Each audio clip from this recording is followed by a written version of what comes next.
Here we have the HyperX SoloCast. It comes with some impressive audio quality and a good amount of additional features considering its affordable price. This might just be the best value mic that I've tried, but it might not be the mic that I would recommend to most people.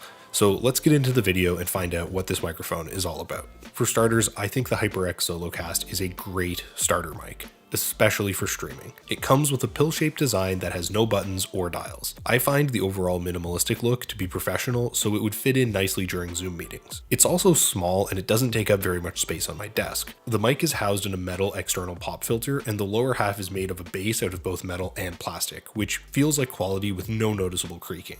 It's a little bit heavy at 260 grams, so I think it should last you quite some time. You also get a stand, and you can rotate the cradle horizontally and vertically, which is impressive given its size. Even still, I would recommend switching to a boom for best result. It comes with a 3/8 and 5/8 threading for easy mounting. Setting it up is as easy as plugging it in. This is a USB mic, and it comes with a 6.5-foot USB cable along with a USB-C to USB-A adapter, so you can easily connect it to your computer or your console for streaming.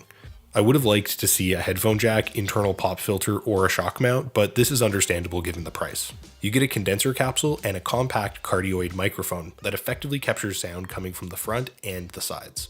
In fact, I actually thought it compared incredibly well to the more expensive HyperX Quadcast if you can find the right position. The frequency response is solid at 20 Hz to 20 kHz, and it's capable of recording 16-bit audio at a sample of 48 kHz, which is standard given this price range. I really like that it has a responsive tap to mute sensor as well.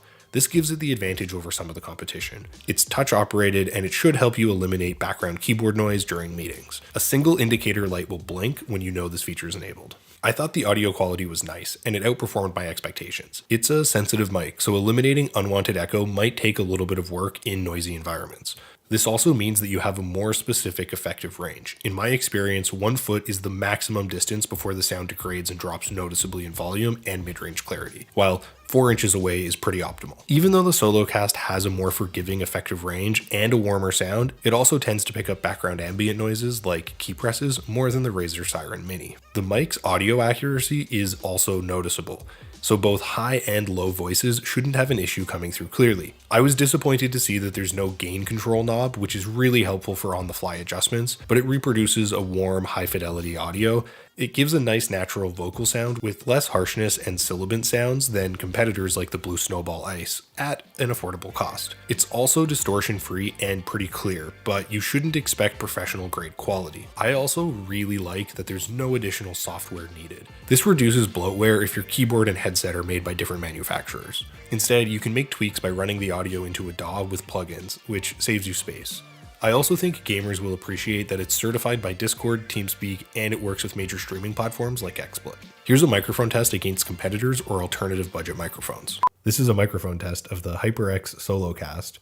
This is a microphone test of the Razer Siren Mini versus the Blue Snowball versus an iPhone and my boom mic. Overall, I really like this mic. I would say, considering the cost, it has great value and it works extremely well, although there is some competition in this budget-friendly price range. The Razer Siren Mini is a bit cheaper and you get a very similar performance and a surprisingly balanced sound, as well as a number of other similar options that exist. The HyperX SoloCast does give you a nice balance between features, performance, and price, and I think the tap to mute button is deceptively useful, which the Razer doesn't offer. You also get a solid performance, a nice natural sounding vocal tones, and a solid frequency response range without needing to install any software, which is a really big plus for me. It's solid, especially if you're an entry-level streamer or podcaster. But that's just my opinion. Let me know your guys' opinions in the comments. For links to updated pricing on all of the items mentioned, check out the description.